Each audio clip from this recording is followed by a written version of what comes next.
안녕하십니까. 한국농수산대학 버섯학과 장현효 교수입니다.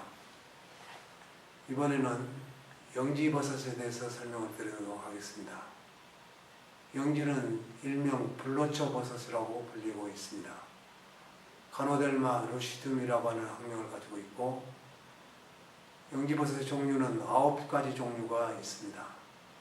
색깔별로 6가지가 있죠.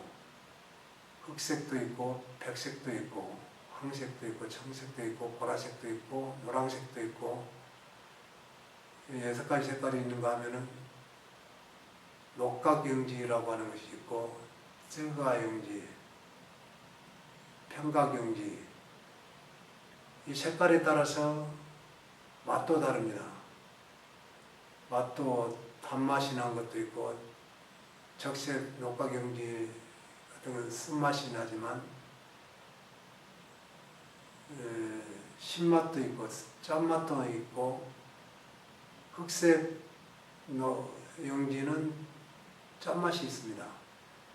이와 같이 색깔도 다양하게 있어서 우리가 명품 버섯을 만들 때에 색깔별로 6가지 색깔을 한 세트로 만들어 가지고 명품을 만들어도 고가의 버섯으로 판매가 될 수 있을 것이고, 그런 차별화 전략으로 버섯 재배를 아이디어로 연결시키면 좋은 품목이 되리라고 생각하고 있습니다.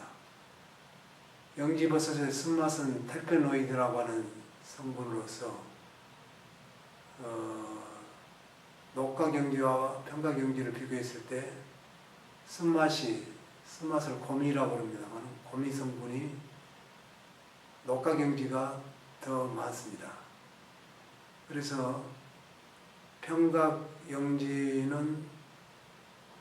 갓뒤에 구멍을 통해서 포자가 많이 발생을 하는데, 녹각영지는 포자가 태아가 돼서 포자가 발생을 거의 하지 않습니다. 그래서 관상용으로서 가치도 지니고 있고, 관상용으로 즐기다가 지루하면은 가족의 건강을 위해서 차로도 끓여 드릴 수가 있다. 그래서 영지버섯 하면은 사실 우주식품으로도 알려져 있습니다. 우주인들이 달나라나 우주에 갈 때 면역력이 떨어지면 큰일 납니다. 그래서 면역력 향상을 위해서 3가지를 가지고 간 중에 한 가지가 영지버섯을 가져가서 면역력을 높여서 여러가지 건강에 도움이 되고 면역 활성을 도움을 받는 성분이 영지버섯에 들어있습니다. 일본에서는 만년초라고 하죠. 만년초는 저장을 한번 말려서 건조시켜서 저장을 하면 만년까지 저장이 가능하다라고 하는 뜻으로서 만년초라고 하기도 하고, 중국에서는 결혼할 때에 백연지에 넣어서 큰 일을 당했을 때 그 재난을 물려준다는 상징적인 의미로 영지버섯을 가져가게 됐습니다. 영지버섯은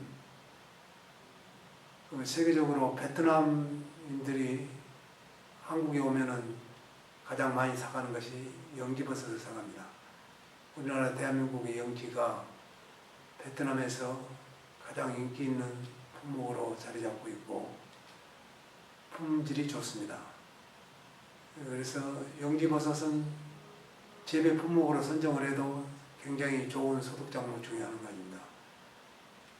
작년에 1kg당, 건조 1kg당 6만원 정도까지 갔는데, 사실 1kg당 2만원만 가도 소득원으로서 괜찮은데, 작년에 가격이 굉장히 좋아서 영지버섯 농가들이 굉장히 호황을 누렸던 품목 중에 하나입니다.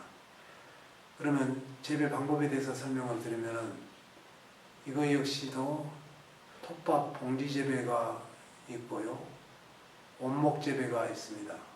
원목 재배도 단목 재배가 있고 장목 재배가 있고, 장목 재배를 할 때는 구멍을 뚫어서 접종하는 방법도 있고,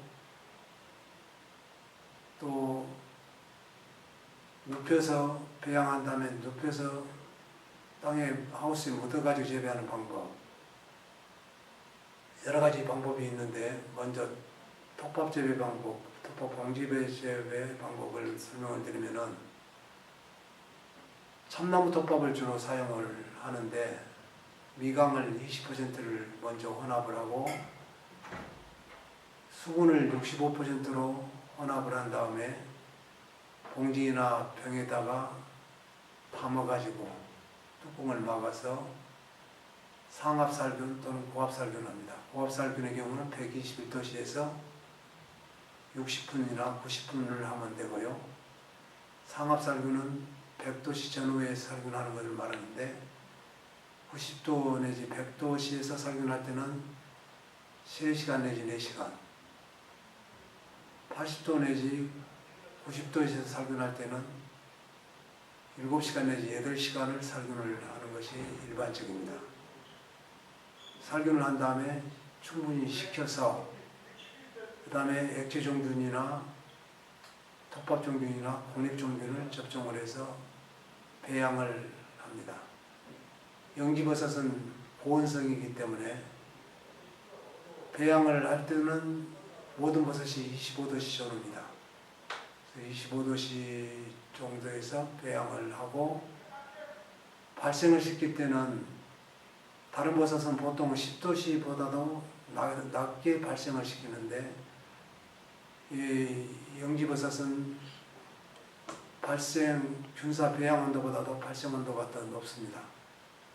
발생 온도를 26도나 28도씨까지 높여서 발생을 시키는 고온성 버섯입니다. 그래서 동남아 트로피칼 존 열대지방에서 영지버섯을 재배하기에 적당한 품목으로 추천을 드릴 수 있습니다. 이렇게 해서 발생을 시켜서 1차 수확을 하고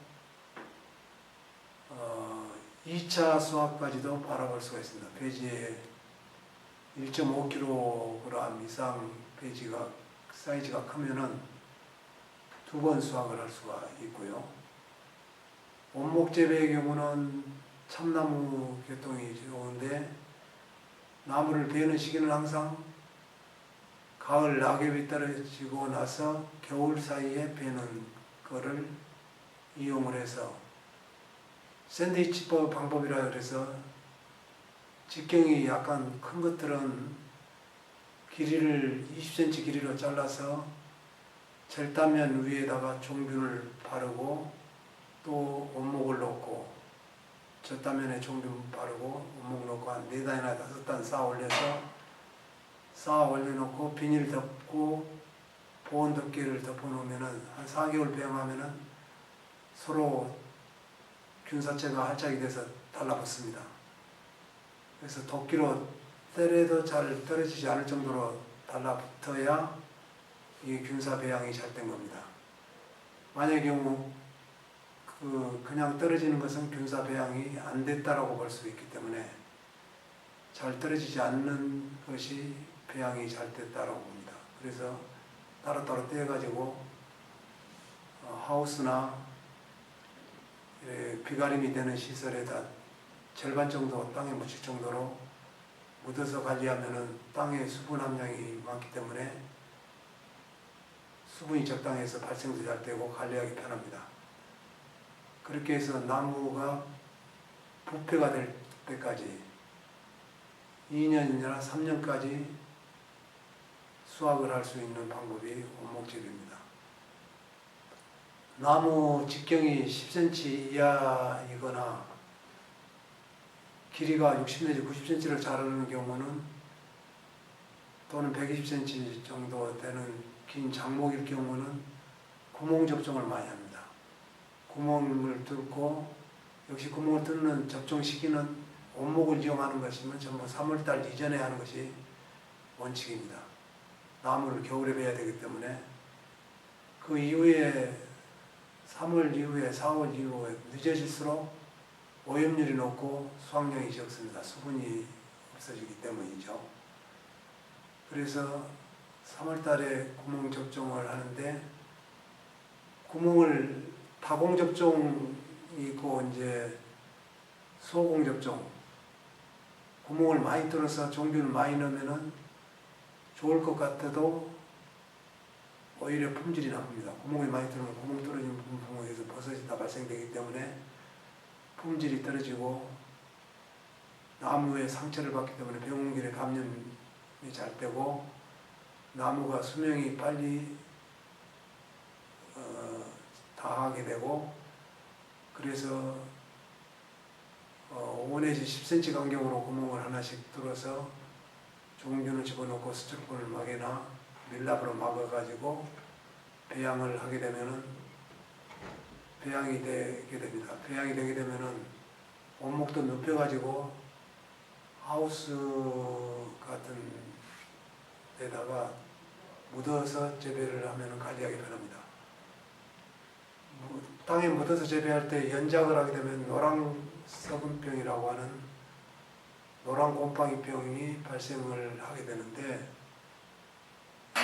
이는 해마다 연작을 하게 되려면은 토양 소독을 해서 연작을 하게 되면 됩니다. 영지버섯, 약용버섯의 대표적인 버섯으로서 기능성이 뛰어난 버섯입니다. 불로초 버섯인 영지버섯을 재배를 통해서 농가 소득원을 만드는 품목으로 자리 잡도록 하면 좋겠습니다. 감사합니다.